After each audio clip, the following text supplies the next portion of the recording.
자, 여러분 반갑습니다. 히트리빙랩 프로젝트 창업교육에서 이번 시간 창업기본교육 정부지원사업 신청과 선정을 위한 사업계획서 작성법 강의를 맡은 주식회사 교육과 가치의 대표이사 박진우입니다. 인사드리겠습니다. 저는 주식회사 교육과 가치라는 창업교육회사를 창업을 해서 현재까지 운영을 해오고 있습니다.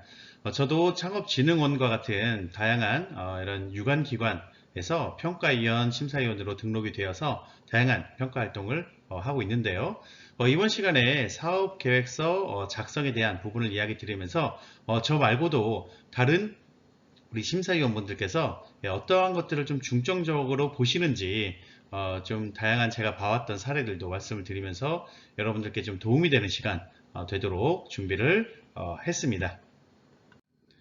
제가 창업지원 사업에 대한 이해와 활용 전략이라는 강의에서도 이 그림을 설명을 드린 바가 있는데요. 지원금, 창업 상금, 그리고 창업 관련 어떤 융자금을 내가 획득하고 싶다라고 하면 공통적으로 필요한 것이 뭐냐? 바로 사업계획서입니다. 즉 사업계획서가 굉장히 미비하거나 제대로 표현되지 않거나 심사위원들을 설득하기가 어렵다라면 지원금을 받기도 어렵고 또 창업 상금을 받기도 어렵고 창업자 전용 대출을 받기도 어려운 실정이에요. 그래서 특히나 이 창업에 관심이 있으신 분들은 사업계획서를 잘 써야 되만 합니다. 여러분들이 계획하고 있는 또는 구상하고 있는 아이템과 그 아이템으로 어떻게 사업을 하겠다는 건지에 대한 계획들이 일목요연하고 또 논리적으로 표현이 되어야 되기 때문에 오늘 그러한 방법들에 대해서 설명을 드리겠습니다. 자, 우리가 일반적으로 창업 아이디어를 기획을 하게 됩니다. 여기서 말하는 아이디어란 창업 아이템 기본적으로 기획을 한 다음에 그 창업 아이템을 가지고 어떻게 사업을 할 것인지 어떻게 수익을 창출할 것인지에 대해서 고민하는 과정이 바로 비즈니스 모델을 우리가 세운다라고 이야기를 하죠. 그 비즈니스 모델에 각각의 사업 계획을 구체화해서 그것을 하나의 문서로 담아내는 것이 바로 사업 계획서입니다.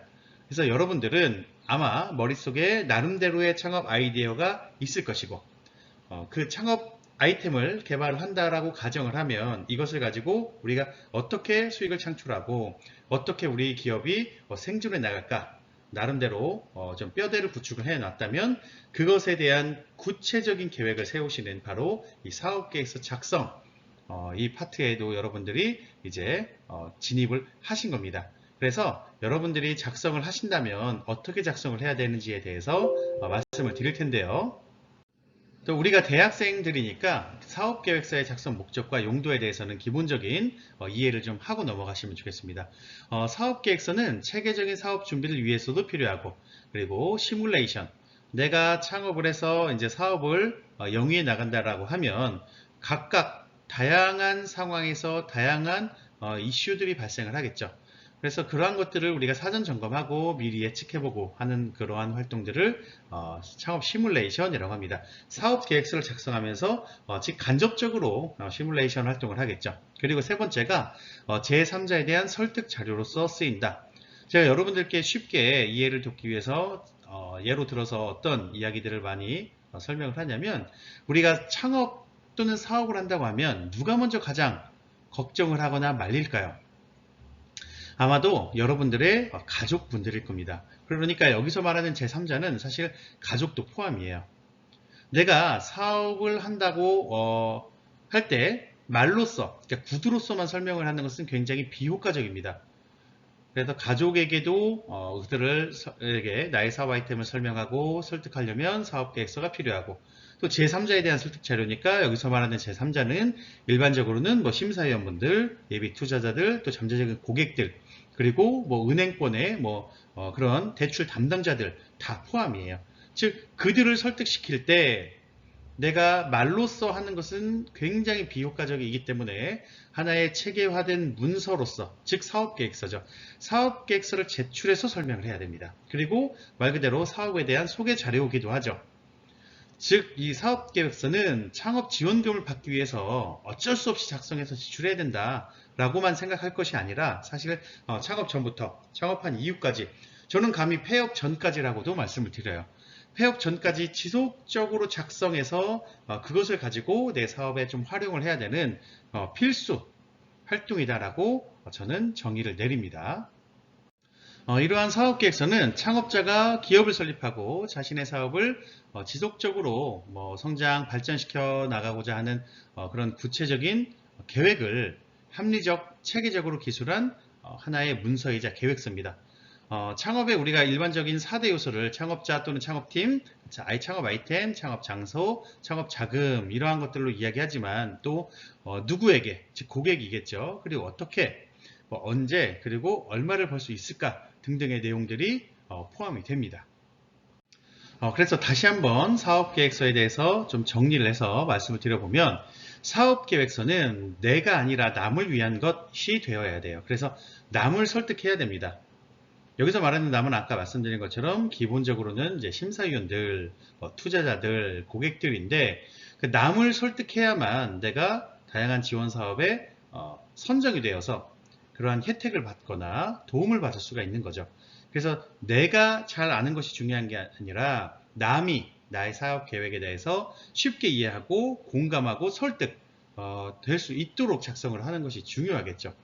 그래서 잘 쓴 사업계획서는 그런 사업계획서를 이야기를 하는 겁니다. 아무리 제가 읽어봐도 이해가 되질 않아요. 또는 표현이 불명확합니다. 그러한 사업계획서는 잘 쓴 사업계획서가 아닌 거죠. 그리고 사업계획이다 보니까 미래에 대한 추정치죠. 그래서 이 추정에 대한 근거나 논리가 있는 것이 중요합니다. 왜 우리가 이렇게 생각을 하는지, 왜 고객이 이들인지, 또는 얼마의 매출을 발생시킬 수 있을 것으로 가정을 하는지 등등이 이유와 근거와 논리가 있는 것이 중요하고, 또 여러분들 중간에 진하게 표시 있는 그 단락을 보시면 사용하고자 하는 상황에 따라 형식이나 내용면의 차이가 있기 때문에 그 용도에 맞게끔 작성하는 것이 중요하다. 즉 사업계획서를 하나만 써놓고 돌려막기 하는, 여기도 내고 저기도 내고 또 내고 또 내고 재탕 삼탕 우려먹는 것들은, 그러한 행위는 굉장히 비효율적이에요. 여러분들, 이것은 마치 뭐냐면 나의 이력서와 자기소개서를 딱 하나 써놓고 A기업, B기업, C기업, D기업 아무데나 내보고 아무나 걸려보자. 아무것도 안 걸리죠. 그런 것과 똑같습니다. 즉 사업계획서에 제출을 하는 그 상황에 따라서 조금씩 수정, 보완을 해서 내가 적절하게 활용을 해야 된다 입니다. 그래서 사업계획서를 작성을 할 때 여러분들이 좀 다음의 내용을 알고 유의를 하면서 작성을 하시면 좋겠다 하는 내용들을 먼저 잠시 설명을 드리겠습니다. 자, 첫 번째, 주어진 양식과 목차에 제발 좀 따를 것. 자, 제가 이런 이야기를 하면 여러분들 굉장히 웃기지 않습니까? 누가 그걸 몰라? 당연한 거 아니야? 라고 생각할 수도 있겠지만 제가 왜 이런 이야기를 굳이 꼰대처럼 처음에 이렇게 제시를 할까요?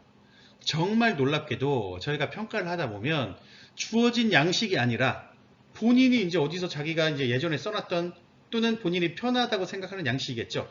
그것에 작성을 해서 제시를 하거나, 또는 주어진 양식인데 어떤 목차를 본인이 버려버려요. 생략해버려요. 그러한 것이 적발됐다. 저는 절대로 평가하지 않습니다. 그리고 바로 담당자를 불러요. A라는, 또는 이 홍길동이라는 분이 사업계획서 양식을 본인 양식으로 제출을 하셨네요. 여기에서 규정된 사업계획서 양식이 아니네요. 어떻게 할까요? 라고 물어보면 거의 대부분 탈락 처리입니다. 왜? 기본적인 작성 규정도 지키지 않았기 때문에. 그러니까 여러분들은 내 혼자 나만의 어떤 판단으로 인해서 양식 나는 이게 더 편하니까 여기에 써야지, 또는 이거 목차는 좀 어렵다, 나 이거는 좀 지워버려야 되겠다, 그러니까 이런 행위를 하시면 절대로 안 됩니다. 기본적인 작성 규정 위반이기 때문에 탈락 처리가 되어도 이것은 뭐 변명의 여지도 없고 이의 제기를 할 수도 없어요. 자, 그리고 두 번째, 만약에 분량이 정해져 있다면 요즘에는 좀 가급적 지키려고 하는 분위기입니다. 예를 들어 한글 파일 7페이지 이내, 또는 파워포인트, PPT 파일 15슬라이드 15페이지 이내로 제출하시오. 자, 그러면 예를 들어 한글 파일이 7페이지 이내로 규정이 되어 있었는데 내가 10페이지에 작성해서 제출했다. 탈락일까요?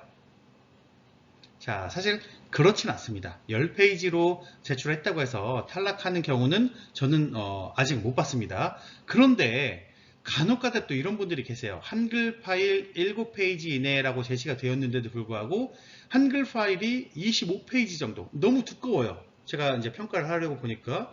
그래서 보면 한 25페이지 정도나 됩니다.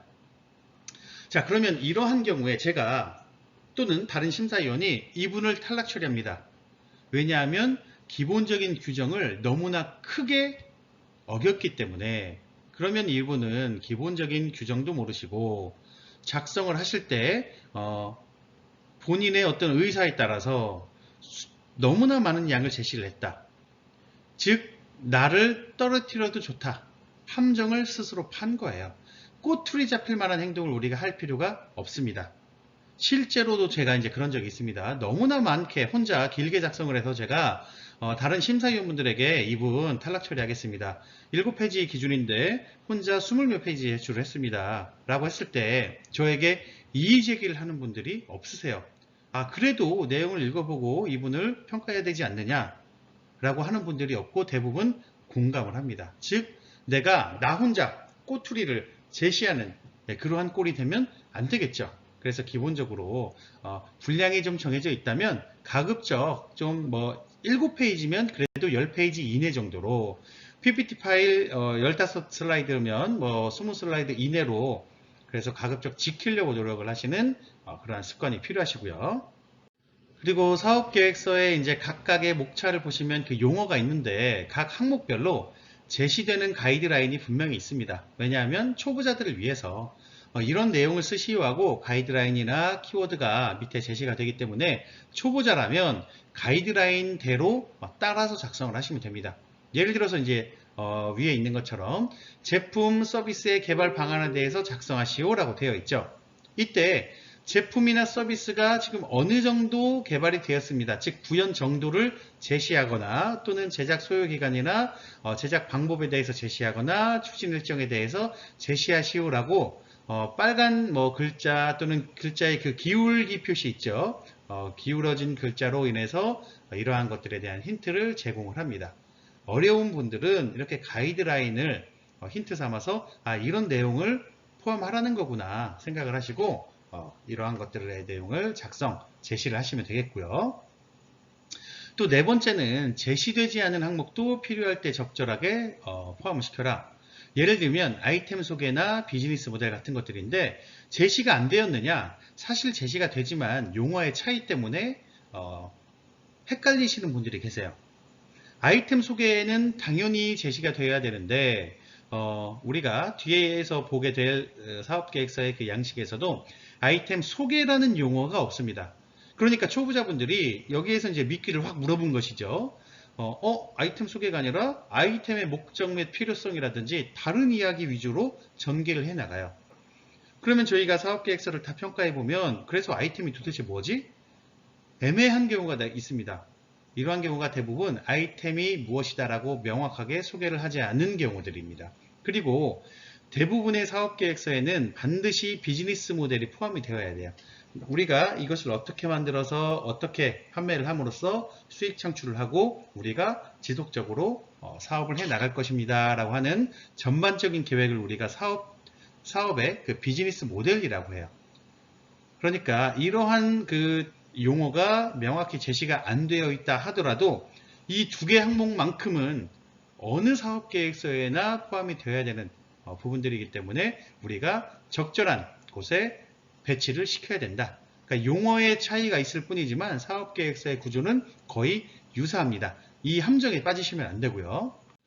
그리고 다섯 번째는 글로만 작성하는 분들이 너무 많으신데 특히나 초보자 입장, 사업계획서를 처음 써봐요 아니면 몇 번 안 써봤어요 하는 분들이 글로만, 그러니까 텍스트 위주로 사업계획서를 작성을 하시는 경우가 있습니다. 굉장히 안 좋은 방법이에요. 시각적인 자료를 반드시 포함을 시켜야 됩니다. 여기서 말하는 시각적인 자료는 그림, 사진, 도표, 설계 도면, 기타 등등의 이미지적인 것들을 이야기를 해요. 즉 나의 창업 아이템 또는 나의 사업 계획과 관련이 되어 있다면 이것을 설명할 때 도식화해 주셔야 돼요. 그림으로서 표현을 해 주시는 겁니다. 왜냐?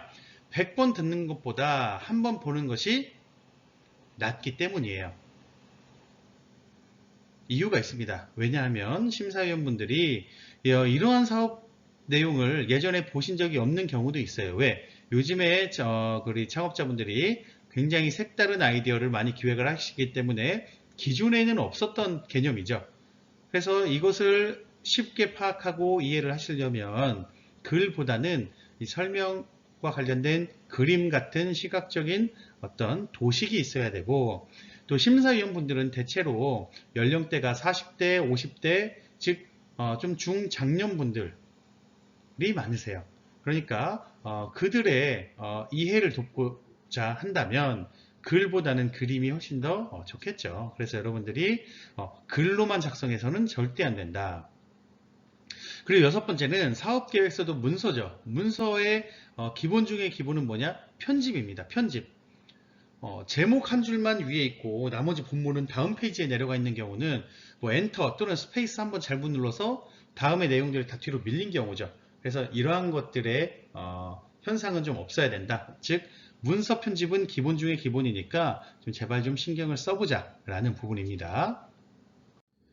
자, 그러면 이제 본격적으로 사업계획서의 작성법에 대해서 알아볼 텐데 오늘의 그 사업계획서 양식은 우리가 흔히 이야기하는 정부의 표준 사업계획서인 PSST 사업계획서입니다. 왜 PSST냐? 그 목차가 다음과 같기 때문이에요.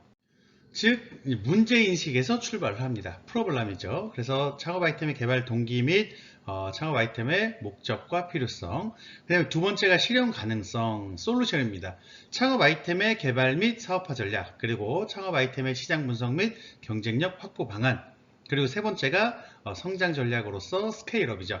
자금 소요 및 조달 계획, 시장 진입 및 성과 창출 전략. 그리고 마지막이 팀 구성입니다. 대표자 및 이 팀원들의 보유 역량이 어떻게 되느냐를 제시를 하게 되어 있죠. 자, 사업계획서를 저희가 작성을 하려면 사실 가장 먼저 작성을 해야 되는 부분이 바로 창업 아이템명입니다. 창업 아이템명은 간단한 어떤 단어로 설명하기보다는 서술형 문장, 그러니까 한 문장 정도로서 무엇을 위한 또는 누구누구를 위한 무슨 기능의 무슨 기술 기반의 뭐뭐뭐뭐, 즉 서술형으로서 누군가가 이 사업 아이템명을 읽어서 확인을 한다 해도 대충 이 사업이 어떤 사업이겠구나 하고 눈치챌 수 있을 정도가 되면 잘 쓴 사업계획서예요. 그런데 이제 간혹가다 우리 학생들 같은 경우는 내가 생각한 제품명이라든지 브랜드명을 마치 창업 아이템명으로 착각을 하고 작성을 해놓는 경우가 있습니다. 예를 들면 여러분들 스마트 지팡이, 이것은 적절한 창업 아이템명이 아니죠. 그러니까 스마트 지팡이라고 우리가 생각을 한다면 분명히 그 안에 스마트한 기능들이 있겠죠. 뭐 GPS 기능도 있고 실제로 라디오 기능도 있고 또 LED 불빛 조명을 제공하는 그러한 기능도 있고, 그러니까 다양한 기능들을 서술을 하면서 이러한 스마트 지팡이 이런 식으로 좀 문장으로서 작성을 하면 좋습니다. 이때 너무 긴 문장은 또 적절하지 않아요. 그래서 좀 하나의 서술형 문장 정도로 작성을 하시는 것이 좋습니다. 첫 번째, 문제인식입니다. 1-1번은 창업 아이템의 개발 동기, 즉 왜 이 아이템을 개발하려고 하느냐, 그 이유가 무엇이냐 라는 부분이죠. 이때 여러분들이 우리 동아리 원들끼리 아이디어를 회의하다 보니까 이러한 것들이 재미있을 것 같아서 이런 식으로 제시를 하는 순간 문제인식부터 벌써 우리의 사업계획은 눈 밖으로 난다고 보시면 됩니다. 그럼 어떤 내용을 써야 되냐? 우리가 이 어떤 아이템을 개발한다라는 것은 누군가의 그 대상이 있겠죠. 뭐 고객일 수도 있겠고요. 아니면 구매자일 수도 있죠.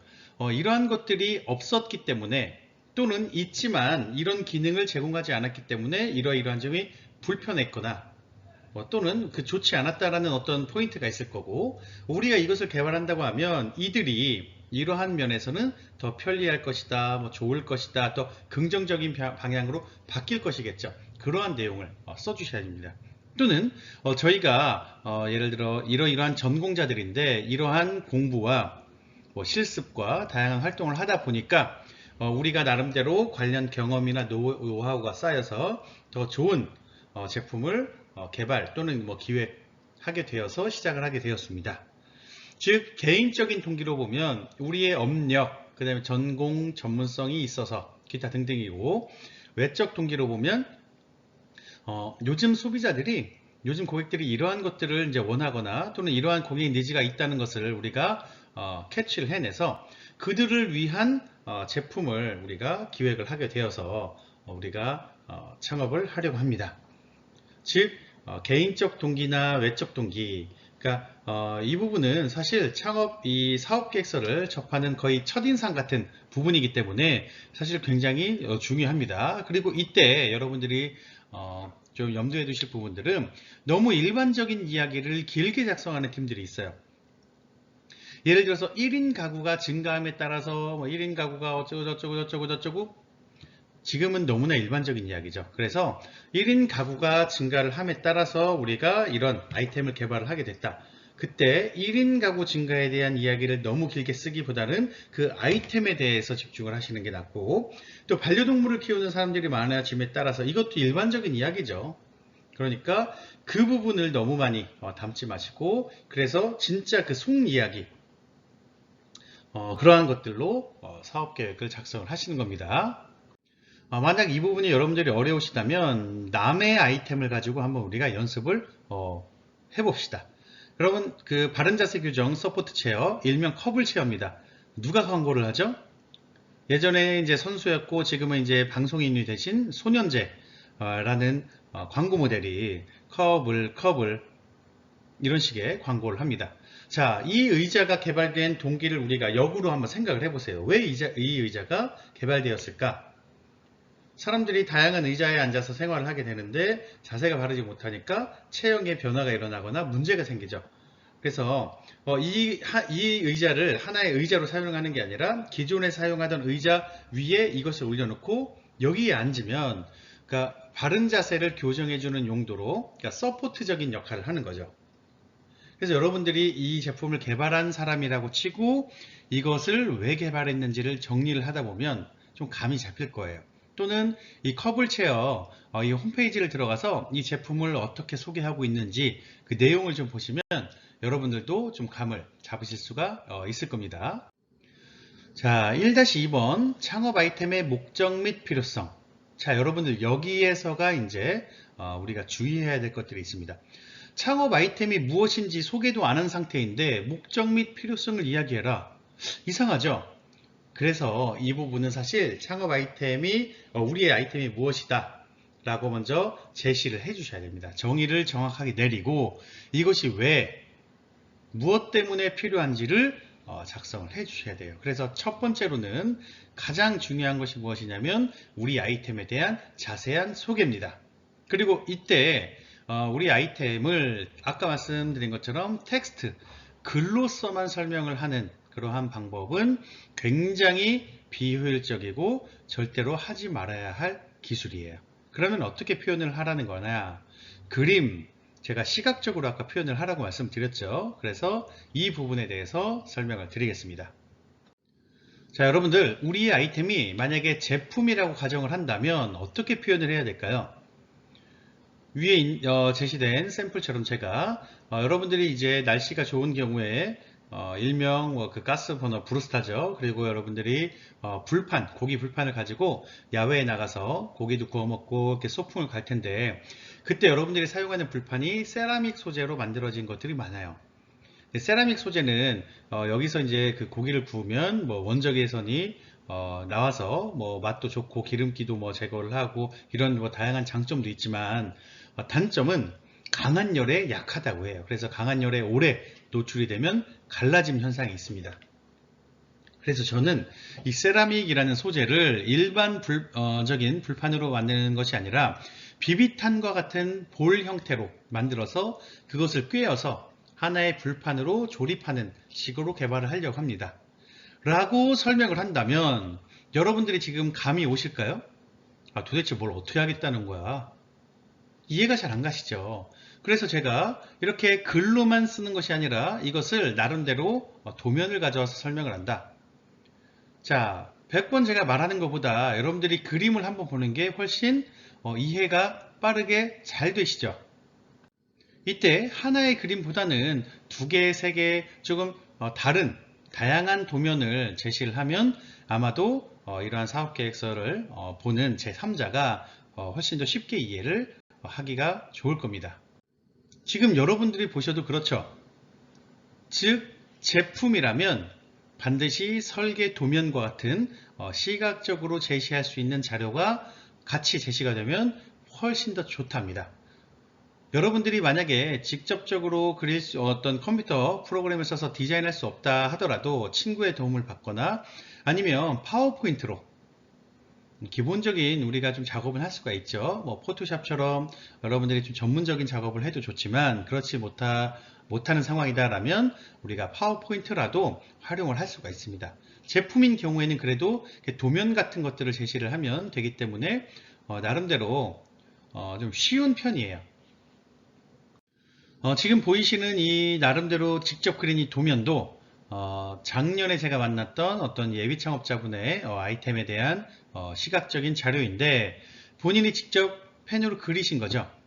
도면이나 설계도 등이 없다면 직접 그려서라도 제시를 하시는 것이 낫고 내가 진짜로 이 지원 사업에 선정이 되어야 된다. 이게 굉장히 중요하다라면 직접 그리는 것보다도 실제화된 이미지로 좀 전문가의 도움을 받거나 프리랜서 어떤 디자이너 등등의 도움을 좀 받아서 사실적인 이미지로 바꿔주시는 것이 사실 더 좋습니다. 그런데 우리는 학생이니까 연습하는 단계라면 지금처럼 내가 직접 아이템에 대해서 그려서 제시를 하는 것도 글로만 쓰는 것보다는 훨씬 좋은 방법이에요. 여러분들이 이러한 지금 사례를 좀 보시고 좀 감을 잡으시면 좋겠습니다. 자, 이번에는 우리의 아이템은요 소프트웨어나 어플리케이션인데요. 그리고 심지어 이것은 아직 개발하기도 전인데요. 그럼 우리 머릿속에만 있다는 이야기죠. 이것을 어떻게 시각적으로 제시할 수 있겠느냐? 다음과 같은 방법을 사용을 하셔야 됩니다. 즉 어플리케이션 같은 경우는 앱 스토리보드라고도 하고 앱 기획서라고도 하고 화면 설계서라고도 해요. 즉 내가 지금 기획을 한 나의 그 어플리케이션은 이러이러한 기능이 있고 이런 식으로 구성이 될 겁니다. 내 머릿속에 있는 것들을 끄집어내서 내가 직접 제시를 하는 겁니다. 기획자로서의 역할을 다하는 거예요. 지금 여러분들이 보시는 이 화면도 예전에 교육을 받으신 어떠한 그 예비 창업자 분께서 이 사업계획서를 글로만 쓰셔서 저에게 제출을 했는데 한글 파일로 한 4장 정도 되더라고요. 아무리 읽어도 도대체 어떤 기능을 하는 무슨 앱인지를 모르겠는 거예요. 그래서 제가 강의도 해드리고 좀 1대1로 좀 지도를 해서 과제를 내드렸어요. 본인이 생각하는 이 어플리케이션에서 핵심적인 기능 또는 그 핵심적인 기능이 담긴 그 화면을 4가지 정도만 우리가 제시를 한다라고 가정을 하고 파워포인트로 관련된 이미지를 따와서 붙여가면서 우리가 만들어 보자. 그래서 이 화면이 그분이 직접 만드신 거예요. 메인 화면은 이렇고 그 다음에 다음 화면은 이렇고 그 화면에는 어떤 기능들이 있고 하는 것들을 정리를 한 겁니다. 즉 소프트웨어도 어플리케이션도 내가 기획자로서 아이디어를 냈다면 정말 내가 그 기획한 내용들을 다음과 같이 그림으로 제시를 하시는 것이 좋은 방법입니다. 또는 이런 방법도 있습니다.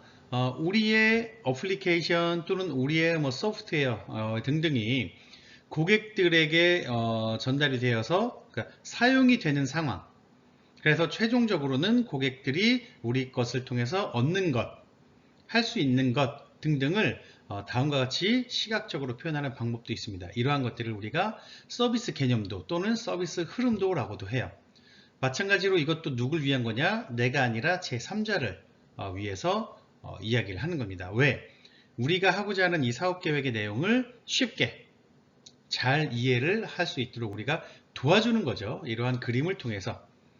우리가 어디에 가서 발표를 한다고 하면 우리가 설명할 기회가 있지만 사업계획서는 그런 기회가 없죠. 여기에 작성된 내용들만 보고 판단을 해야 되기 때문에 지금과 같이 수단과 방법을 가리지 않고 우리의 사업 계획에 어떤 이해를 도울 수 있다라면 우리가 다양하게 만들어서 제시를 해야 됩니다. 이번에는 우리 아이템이 만약에 서비스라면 어떻게 제시를 해야 되느냐, 제가 샘플을 통해서 설명을 드리겠습니다.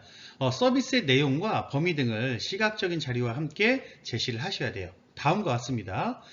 우리는 캔들 만들기 있죠. 이 캔들 만들기 이 클래스를 통해서 비즈니스를 하는데요. B2C, 그러니까 30대에서 40대 여성들을 대상으로 해서 개인 맞춤형 캔들 클래스를 운영하고 해당 교육비를 받기도 하고요. B2B나 B2G, 그러니까 기관 아니면 어떤 조직들을 대상으로 해서 또 이런 서비스를 제공을 할 텐데, 이때에는 우리는 방문을 통해서 단체 맞춤형 캔들 클래스, 그러니까 왜냐하면 내부의 어떤 직원들을 위한 교육일 수도 있고 어떤 커다란 프로젝트일 수도 있기 때문에 우리가 직접적으로 그 기관을 방문해서 많은 사람들을 우리가 이 클래스로 운영을 해주겠다. 그리고 1인당 교육비를 받겠다. 그리고 이제 그 상세한 내용들은 오른쪽에 제가 제시를 하고 있는데, 이들은 왜 우리의 이러한 서비스를 이용할 것이냐, 위에 있는 B2B 개념에서는 내부 직원을 교육하는 목적, 그리고 고객 관리 차원, 그리고 그 외에 다양한 주문 제작도 우리가 제공할 수 있다. 그리고 그러면 밑에 있는 B2C, 왜 30, 40대 여성들을 대상으로 이러한 클래스를 운영하려고 하느냐, 이들은 육아와 가사로 좀 지쳐 있죠. 그리고 여성으로서 좀 자존감이 낮아져 있기 때문에 이들을 위해서 우리가 심리적인 안정감을 주고 또 취미 활동으로서 그들의 자기개발 활동에 우리가 도움이 되고자 하는 것이다 입니다. 서비스인 경우, 아이템이 서비스인 경우가 이 아이템을 표현하고 제시를 하는데 가장 큰 어려움이 있으세요. 눈에 보이는 어떤 유형의 것이 아니기 때문이죠. 무형의 개념이기 때문이에요. 그래서 무형의 것들을 지금처럼 우리가 유형화 해주시는 이 작업이 창업 아이템을 설명할 때 가장 중요한 포인트입니다.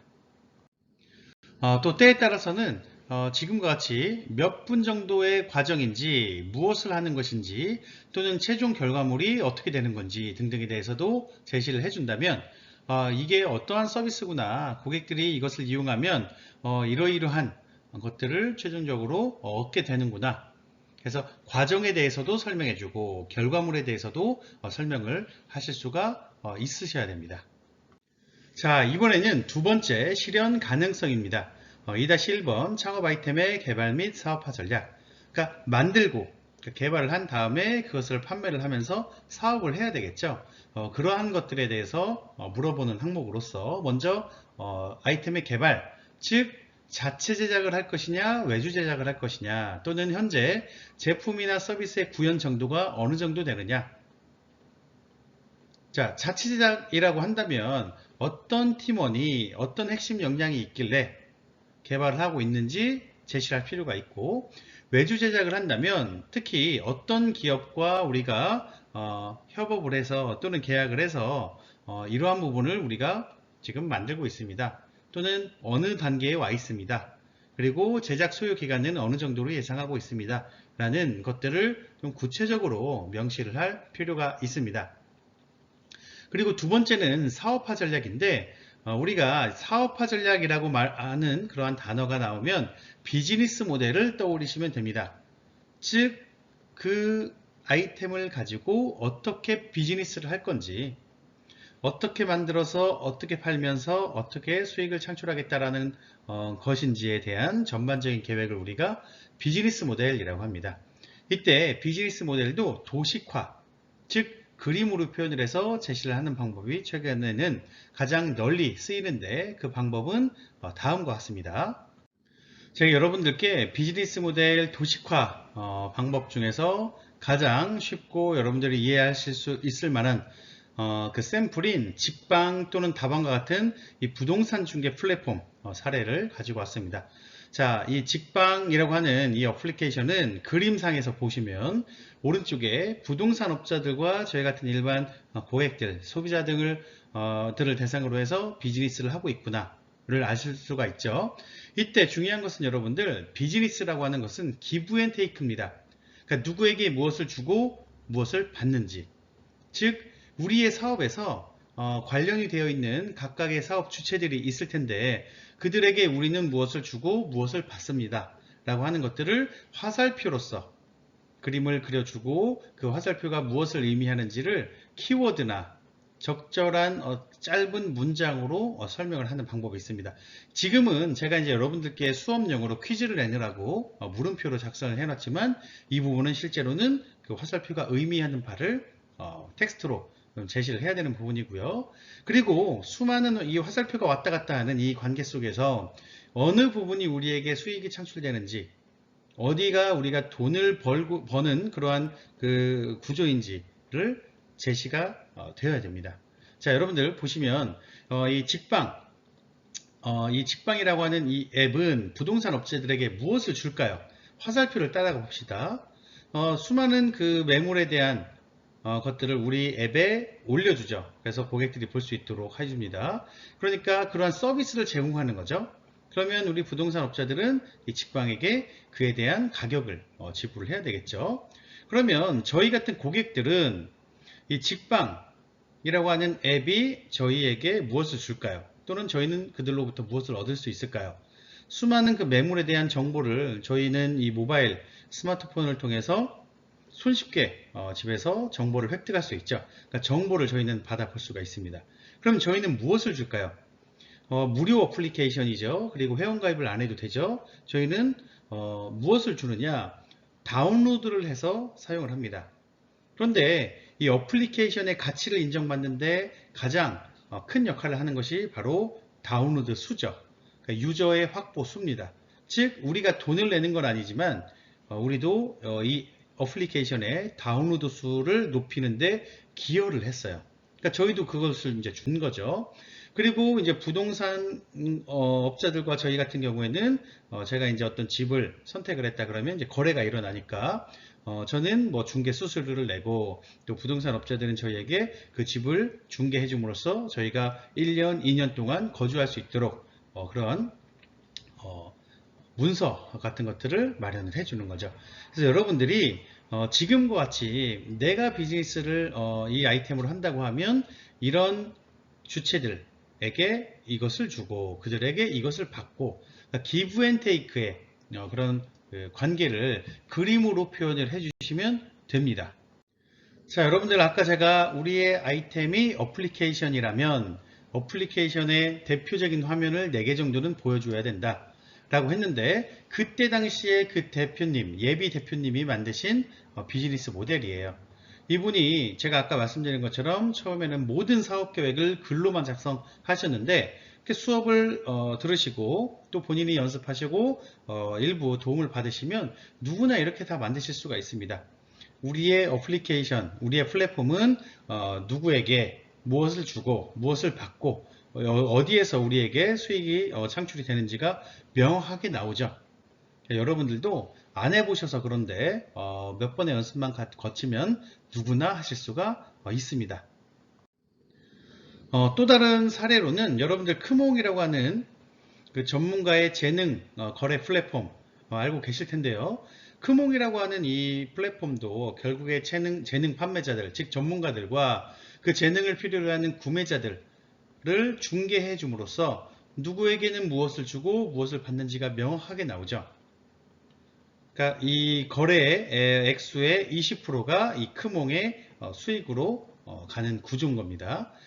즉 정답은 없지만 여기에서 공통적인 부분은 누구에게 무엇을 주고 누구에게 무엇을 받으면서 우리가 비즈니스를 하겠다라는 것이 명확하게 나오죠. 이것이 바로 여러분들이 하셔야 할 작업이자 힌트예요. 그리고 어떤 비즈니스 모델은 아까와 같이 심플할 수도 있고 또 어떤 비즈니스는 어떤 그 아이템이냐에 따라서 또는 우리가 어떻게 계획했느냐에 따라서 지금처럼 뭐 복잡한 구조를 가질 수도 있습니다. 여러분들 네이버 웹툰 보시죠.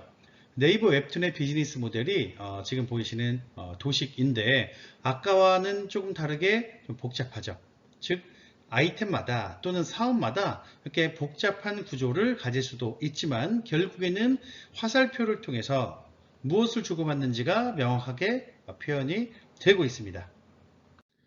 그러니까 여러분들이 지금 보신 몇 가지의 샘플처럼 우리의 그 비즈니스 모델을 나름대로 도식으로 좀 표현을 한 다음에 이 표현이 잘 되었는지 또는 남들이 이 도식을 좀 보고 대충 무슨 비즈니스를 하려고 하는지에 대해서 눈치를 채는지 이해할 수 있는지 등을 확인하려면 어떤 방법이 제일 좋으냐, 그러한 도식 그림을 우리 친한 친구들이나 또는 우리의 팀원이 아니라 제3자, 우리의 아이템을 여태까지 한 번도 접하지 않았던 다른 사람들에게 보여주면서 이 그림을 보고 어떤 비즈니스인지 한번 설명해 줄 수 있겠느냐, 이렇게 한번 실습을 해 보시는 거예요. 그런데 그분이 이 그림을 보고 좀 대충 눈치를 챘다 그러면 표현이 잘 된 것이고, 전혀 무슨 비즈니스를 하려고 하는지 모른다 라고 한다면 그림의 표현이 잘 안 된 거겠죠.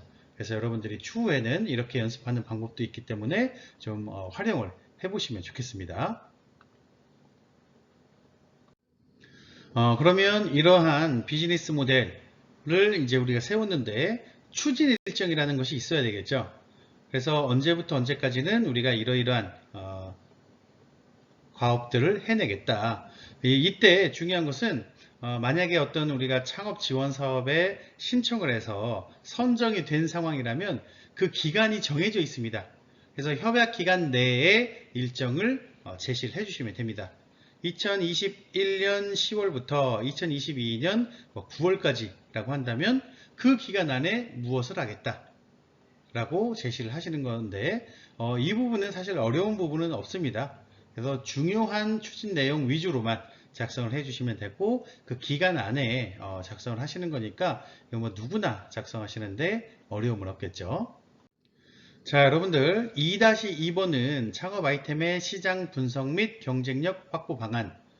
그러니까 시장 분석 및 경쟁력이라는 말은 이미 해당 시장 안에 유사한 제품들, 경쟁 제품들이 많을 텐데 거기에서 우리가 어떻게 경쟁력을 가지려고 하는 것이냐를 물어보는 거예요. 즉 우리의 차별화 전략이라든지 차별성 이러한 것들이 여기에서 이제 제시가 되어야 되는데 이때 여러분들이 가장 먼저 꼭 하셔야 될 그 작업은 무엇이냐, 우리의 아이템과 비슷한 것들이 이미 이러이러한 것들이 있는데 그들과 비교를 해서 우리는 이러한 점이 더 좋다 또는 차별화되어 있다, 즉 비교를 통해서 우리의 어떤 그 매력 포인트를 어필하시는 작업이 이 부분에서 되어야 됩니다.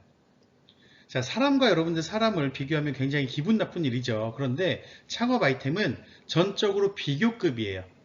우리가 영어 표현으로 보면 최상급, 비교급 이런 표현이 있는데 최상급이 아니라 비교급의 표현입니다. 얘보다는 이러한 면에서는 이러이러한 점이 더 좋다. 얘보다는 이러한 것이 더 좋다. 뭐하다. 그래서 비교를 통해서 우리의 아이템의 차별화 포인트를 제시를 해 주시는 것인데 지금 등장한 그 용어 시장이라고 하는 용어를 여러분들이 이제 좀 어려워하실 것 같아서 제가 그림으로 표현을 해왔습니다. 시장이라는 개념은 사실 용어는 굉장히 짧지만 수많은 개념을 포함하고 있어요. 우리 기업이 아니라 다른 기업들을 우리가 경쟁자라고 표현을 하고 그 경쟁자들이 모인 전체적인 합을 우리가 산업계라고 합니다. 그러한 기업들은 제품을 생산해서 판매를 하죠. 그러한 제품들을 구매하는 저희 같은 소비자들을 우리가 고객이라고 이야기를 하는데 그 고객들의 좀 공통된 어떤 목소리, 그들의 어떤 의견들을 우리가 VOC라고 합니다. Voice of Customer, 고객의 소리. 그리고 그것보다 더 큰 전체적인 그러한 개념, 예를 들면 20대 여성들의 무슨 트렌드, 40대 남성들의 무슨 트렌드, 이러한 것들을 소비자 동향이나 소비자 트렌드라고 일컫습니다. 그러니까 시장에 대해서 우리가 조사를 하려면 해야 할 것들이 분석해야 될 것들이 굉장히 많죠. 그런데 이러한 것들이 어렵다라고 하시면 적어도 컴퍼니, 우리 회사에 대한 조사나 분석, 그리고 경쟁사에 대한 분석, 그리고 고객에 대한 분석, 세 가지는 꼭 하셔야 되는데 이것이 우리가 전통적으로 이야기하는 3C 분석입니다. 3C 분석, 경쟁사, 고객, 그리고 우리. 그래서 이거는 참고적으로 좀 여러분들이 좀 알고 계시면 좋겠고요. 또 우리 아이템이 속하는 어떠한 시장이나 어떠한 산업의 전반적인 좀 분위기를 알고 싶다 그러시면 사실 논문에서 찾아서 좀 그런 그 양질의 내용들을 여러분들이 획득을 하시는 것이 좋습니다. 논문을 찾는 방법은 굉장히 여러분들 세련된 방법이죠. 이 리스라고 하는 이 사이트가 학술연구 정보 서비스인데 이곳에 들어가서 논문을 찾는 방법이 있습니다. 논문을 찾으실 때도 여러분들 기본적으로 유료로 5,000원, 6,000원 결제를 해야지만 우리가 얻을 수 있는 논문들이 있는데 여러분들 대부분의 그 대학교들은 우리 리스라는 사이트하고 이렇게 좀 협력 관계예요. 즉 여러분들도 이 리스라는 사이트를 좀 무료로 이용할 수 있게끔 되어 있는데 그 방법은 네이버에 한남대학교 도서관이라고 치시면 한남대학교 그 전자도서관 링크가 나올 겁니다. 여러분들의 도서관이기 때문에 거기를 클릭해서 들어가시고 로그인을 하셔야 돼요. 뭐 여러분들의 학번이라든지 또는 아이디를 통해서 로그인 하시면 대부분의 대학교의 그 도서관 홈페이지는 하단 쪽에 이 리스라는 사이트로 이렇게 연동될 수 있도록 하나의 섹션이 마련이 되어 있어요. 그래서 우리의 한남대학교 전자도서관에 들어가서 밑에 보니까 리스라고 하는 링크가 보인다. 그러면 걔를 눌러서 타고 들어가시면 하지만 이제 타고 들어가셔도 리스라는 사이트에 이제 회원가입 미리 하셨어야 되고 로그인을 하셔야 됩니다.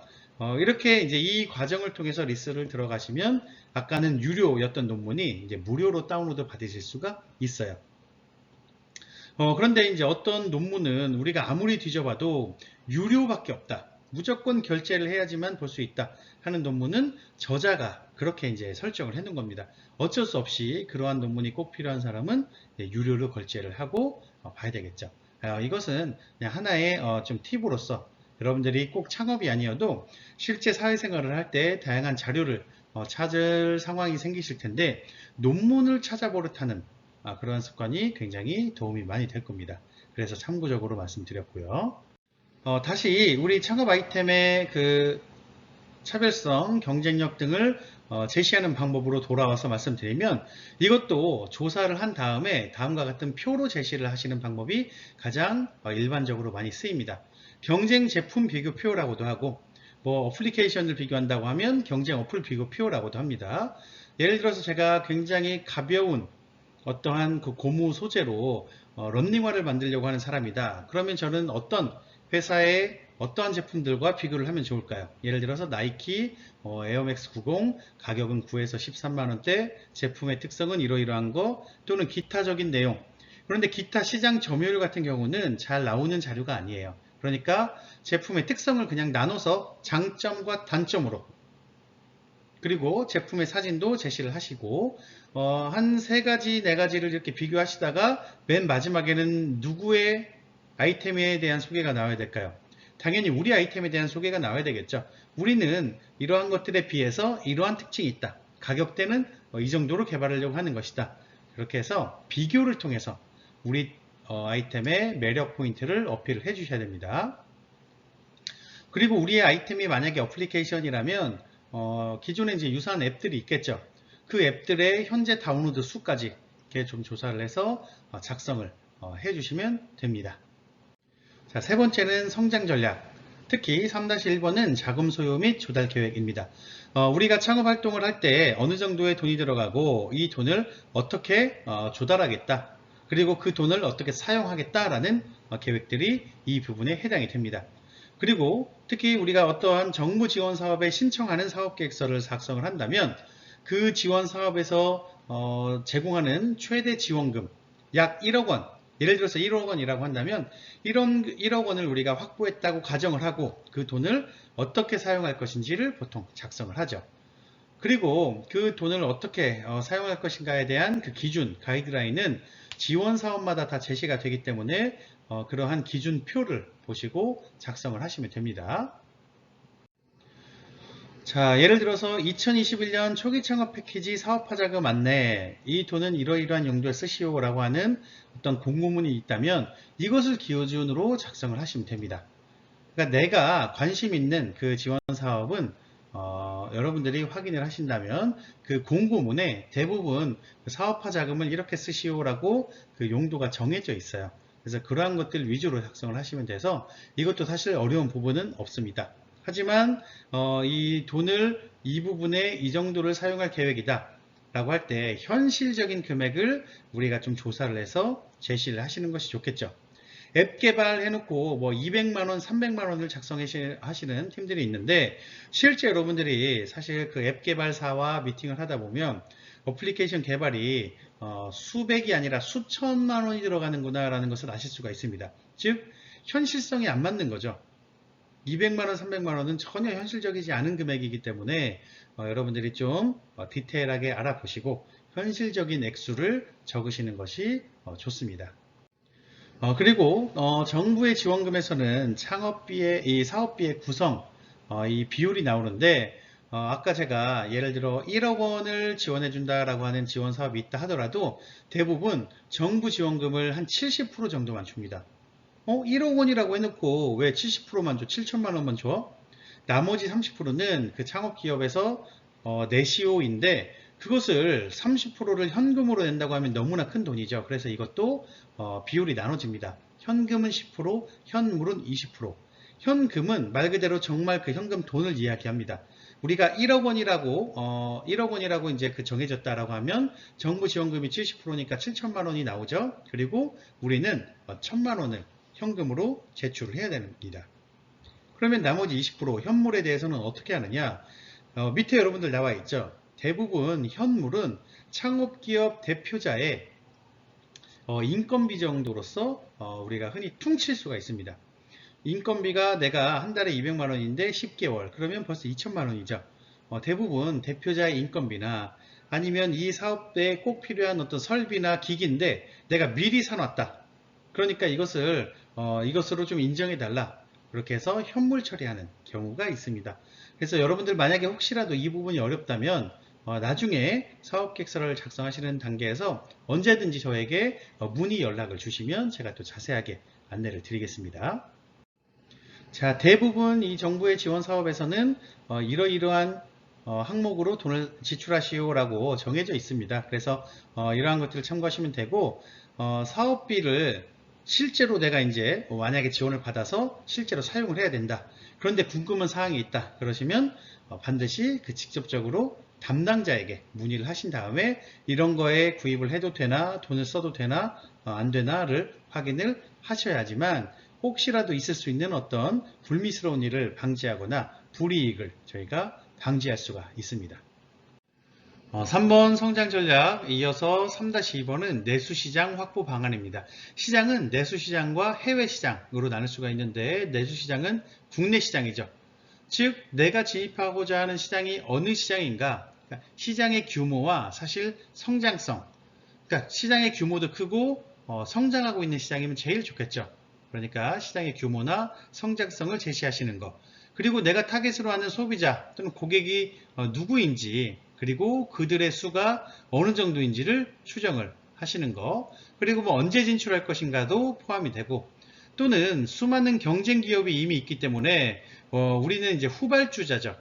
그러니까 시장에 침투하기 위한 전략, 마케팅 전략 등등이 있는지 등등을 포함을 합니다. 이때 가장 중요한 것은 시장의 규모를 추정을 해서 우리가 판매할 수 있는 또는 수익을 올릴 수 있는 그 규모가 어느 정도인지를 제시를 하시는 건데, 최근에 가장 많이 사용이 되는 방법이 이 탐샘썸이에요. 전체 시장, 유효 시장, 그 다음에 수익 가능 시장. 그러니까 커다란 이 정도의 규모가 있지만 우리가 쪼개고 집중적으로 들어가 보니 우리에게 해당되는 시장은 이만큼이고, 아무리 그래도 우리가 그 시장 안에서 시장 점유율을 다 가져올 수는 없겠죠. 그 안에서도 우리가 실제로 판매를 해서 가능성 있는 시장은 이런 시장이다 하고 좁히는 그러한 방법인데, 여러분들이 구글링을 좀 해보시면 관련된 자료들이 나름대로 샘플들이 좀 많이 나올 겁니다. 여러분들 아이템이 해당되는 그러한 시장의 규모를 추정하기 위한 방법론이기 때문에 어떻게 하는 것인지를 여러분들이 다양한 그 샘플을 좀 확인을 하시면서 감을 잡으시면 좋겠고, 내수시장에 대한 이야기를 할 때는 최근에는 거의 필수로 제시가 된다라는 부분이니까 시장에 대한 이야기가 나오면 시장 규모를 이야기할 때 이것을 활용을 해야 되겠구나 라고 생각하시면 좋겠습니다. 이러한 방법을 통해서 판매 가능성을 추정해 본 그러한 사례를 제가 여러분들께 한번 소개를 드리겠습니다. 일단 아이템은 다이어트 관련된 안드로이드 앱이에요. 어플리케이션인데, 자, 다이어트와 관련된 어플리케이션이니까 아무래도 좀 비만에 해당하는 분들이 좀 잠재적인 고객이겠죠. 사용자겠죠. 그래서 하나하나 추정을 해 보도록 하겠습니다. 국내 인구가 약 5,100만 명 정도 되는데 공식적인 비만율이 약 31%예요. 즉 우리나라 사람들 중에서 1588명 정도는 비만에 해당하는 그러한 사람들입니다. 자, 그 중에서도 1차 목표 고객은 국내 20, 30, 40대 여성들인데 이유는 다이어트 관련해서 가장 관심도가 높은 우리 고객층들이 20대 여성이 1위, 30대 여성이 2위, 40대 여성이 3위이기 때문이에요. 그래서 국내 20, 30, 40대 여성은 1084만 명 정도로 지금 집계가 되는데 여기에다가 비만 인구가 31%이기 때문에 이 비율을 적용을 해야 되겠죠. 그러면 국내 20, 30, 40대 여성 중에서 비만에 해당하는 여성들은 336만 명 정도 되는구나 하고 추산이 됩니다. 그런데 이 어플리케이션은 안드로이드 버전이라고 했죠. 국내 모바일 사용자 중에서 애플 말고 안드로이드 버전의 사용자가 약 80% 정도 됩니다. 그렇기 때문에 아까 336만 명의 80%를 또 적용을 해보면 약 270만 명 정도가 추려져요. 자, 그러면 이 270만 명이 다 나의 고객이 되겠느냐? 사실 또 그건 아니겠죠. 목표가 2021년 하반기까지 해서 1만 명 유저를 확보하겠다. 그리고 2022년 13만 5천 명인데 이것은 270만 명의 5% 정도에 해당하죠. 그리고 2023년은 이 270만 명의 약 10%를 확보하겠다. 즉 28만 다운로드를 달성하겠다. 27만 명의 유저를 확보하겠다라고 제시를 하고 있습니다. 이런 식으로 점점 좁혀가는 방식이 탐쌤쏨이에요. 여러분들에게 조금이라도 좀 참고 좀 도움이 되시면 좋겠고 또 이 다이어트 시장의 규모와 성장성 이런 것들을 우리가 조사를 해서 판매 가능성을 추정해 본 이러한 그 사례는 다음과 같습니다. 네이버에 여러분들 들어가셔서 네이버 광고라고 치시면 네이버 키워드 조회 그 키워드 검색 도구가 있습니다.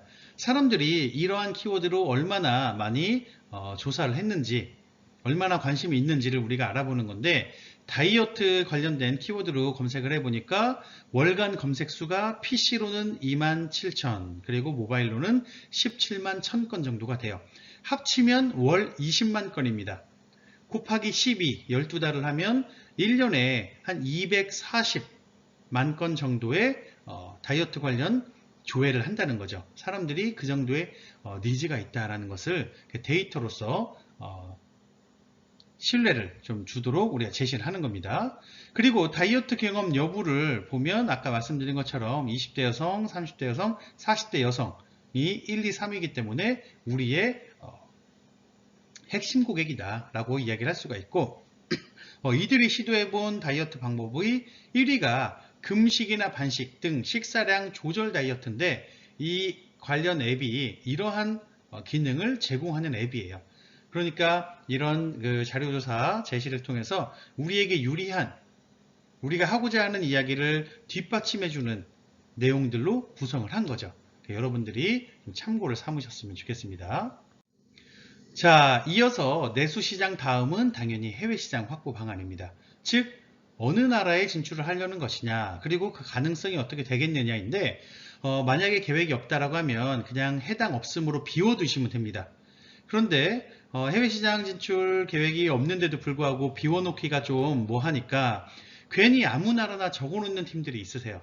전혀 그럴 필요 없습니다. 해외시장 진출 계획이 없다라면 계획 없음, 해당 없음으로 비워두시면 되고 만약에 해외시장에 대한 진출 계획이 있다라면 단순하게 어느 나라입니다 해서 끝나는 것이 아니라 왜 그 나라인지 또는 그 나라에 우리가 진출을 해서 우리가 이렇게 비즈니스를 전개할 수 있다라는 그 가능성 이유 등등에 대해서 설명을 하시는 것이 중요합니다. 단순하게 중국, 베트남, 독일 그렇게 제시하는 것은 뭐 아무런 의미가 없어요.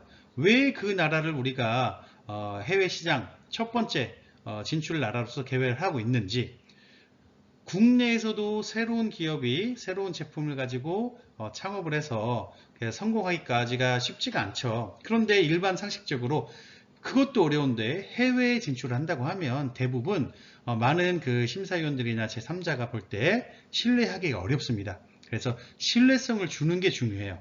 가능하다. 충분히 우리가 지금 계획에서 밝히고 있는 내용들을 추진할 수 있다. 등등 가능성을 제시를 해주시는 것이 중요해요. 제가 조금 전에 보여드렸던 다이어트 관련 어플리케이션이 해외 시장에 진출을 한다고 하면 첫 번째로 진출 계획에 있는 나라는 중국인데, 그 이유에 대해서도 또 한번 살펴보도록 하겠습니다. 왜냐? 중국이 미국을 제치고 세계 최대 비만 국가로 성장했습니다. 여러분들 전혀 몰랐던 사실이죠. 비만이라고 하면 뭐 미국 우리가 어떤 영화에서만 보던 아주 뚱뚱하고 커다란 사람만 이야기하는 것은 아니에요. 지금 저 같은 경우도 지금 아까 비만이라고 말씀드렸는데, 비만율이 중국 시장이 지금 가장 큰 그러한 시장으로 떠올랐습니다. 자, 그래서 해외 시장 진출 계획으로 중국이라는 나라를 밝혔는데, 중국이 굉장히 넓죠. 그래서 그 안에서도 진출 가능하다라고 판단하는 도시는 충칭이라는 지역이다. 자, 그 이유는 충칭은 중국 내에서도 인구가 가장 많은 도시예요. 그래서 이 도시, 충칭이라는 도시에서 테스트를 해보겠다. 테스트 마켓으로서 충칭을 선정했다. 그리고 진출 가능 이유를 다음과 같이 제시를 하고 있습니다. 현지에 조력자가 있는데, 이 사람은 충칭 공과대학에서 경영학부에 재직하고 있는 누구누구 교수다. 이 사람은 한국어도 구사할 수 있고 중국어도 구사할 수 있기 때문에 우리의 앱이 중국어 버전으로 제작이 될 때 번역 또는 어떤 검수 역할을 해주고, 그리고 현지 실무자를 찾아서 우리에게 좀 인력 조달하는데 매칭해주는 역할을 하겠다라고 제시를 하고 있습니다. 아까 말씀드린 것처럼 해외 시장에 대한 진출 계획을 이야기할 때 가장 중요한 것은 그러한 것들이 가능하다라는 논리, 근거, 이유 등등을 제시하시는 것이 중요하지, 단순하게 어느 나라만 딱 제시를 하는 것은 큰 의미는 없다라고 여러분들이 좀 이해를 하시면 좋겠고요. 자, 여러분들 대망의 이제 마지막 4번 팀 구성입니다. 팀 구성에서는 팀에 대한 소개이기 때문에 대표자와 팀원들의 핵심적으로 가지고 있는 보유 역량, 그리고 그들의 뭐 경험이라든지 그들의 업력, 또는 우리 비즈니스 관련해서 그들이 각각 주요 담당할 업무 등등에 대해서 소개를 하는 그러한 항목입니다. 혹시라도 발표용 사업계획서를 작성할 분들이 계시다라면 최근에는 대표자 및 팀원들의 실제 사진까지 제시를 하는 경우들이 굉장히 많으세요. 왜냐? 좀 더 사실적으로 자세히 설명을 하고 싶기 때문이겠죠. 그리고 추가적으로 우리가 추후에 고용 계획이 있는 인력에 대해서도 여기에 제시할 수가 있습니다. 현재는 우리는 이 정도 멤버긴 하지만 추후에는 채용 예정이다, 또는 합류 예정이다. 그리고 그들은 어떤 담당 업무를 맡게 될 것이다, 또는 어떠한 경력 또는 관련된 경험이 있는 사람들을 우리가 채용할 예정이다 등등도 제시를 해 주실 수가 있습니다. 모든 그런 스타트업들은 모든 부분들이 한계가 있죠. 어렵기 때문에 지금은 우리가 이러한 상황이지만 추후에는 이렇게 할 것입니다. 또 제시를 하실 수가 있기 때문에 팀원들에 대해서 추후의 계획도 밝히실 수가 있고요. 또 업무 파트너라든지 우리와 협력 관계에 있는 전문가 또는 기업들에 대한 소개도 가능합니다. 어벤져스가 마찬가지죠. 어떤 슈퍼히어로 혼자 전 세계 모든 사람들을 구하기가 어렵기 때문에 힘을 합쳐서 악당들과 함께 싸우는 거죠. 우리 스타트업도 마찬가지입니다. 우리끼리 하는 것에는 한계와 어떤 어려움이 있기 때문에 우리 이러한 비즈니스를 하는 데 있어서 이 A라는 기업은 이러한 부분을 도와주고 있고 B라는 기업은 이러한 부분을 도와주고 있습니다. 등등 파트너, 조력자 등등에 대해서도 제시를 하실 수가 있습니다. 자, 여러분들 강의 정리하도록 하겠습니다. 제 생각에 창업 분야만큼은 정말 최고의 학습은 실행이다. 직접적으로 우리가 좀 컴퓨터에서만 앉아서 뭔가를 검색하고 알아보는 것이 아니라 직접적으로 움직여가면서 부딪혀가면서 배우는 것이 강력한데, 아리스토텔레스가 이제 이런 말씀을 하셨죠. 우리는 어떤 일을 실행하기 전에 미리 알아야 할 것들을 실제로는 그 일을 수행하는 과정에서 배우게 된다. 여러분들이 창업 동아리 활동을 하고 있다면 실제적으로 좀 발로 뛰어서 움직이면서 우리가 체득을 하고 살아있는 정보를 얻고 그러한 것들 위주로 사업계획서에 담아내시는 거예요. 그러한 것이 가장 여러분들에게 큰 도움이 될 것이라고 저는 감히 자신있게 말씀을 드릴 수가 있겠고요. 또 공자도 이런 말씀을 하셨습니다. 들은 것은 잊어버리고 본 것은 기억하고 직접 해본 것은 이해한다.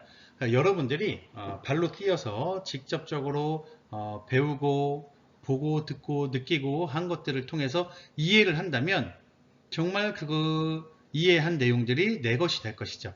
그리고 그러한 이해한 내용들을 바탕으로 사업계획서를 작성을 하시면 더 완성도 있게 사업계획서의 퀄리티가 좀 올라갈 겁니다. 자, 여러분들 이것으로 사업계획서 작성법에 대한 강의를 모두 마치도록 하겠습니다. 사업계획서에서 가장 중요한 점은 우리 아이템에 대한 자세한 소개이다.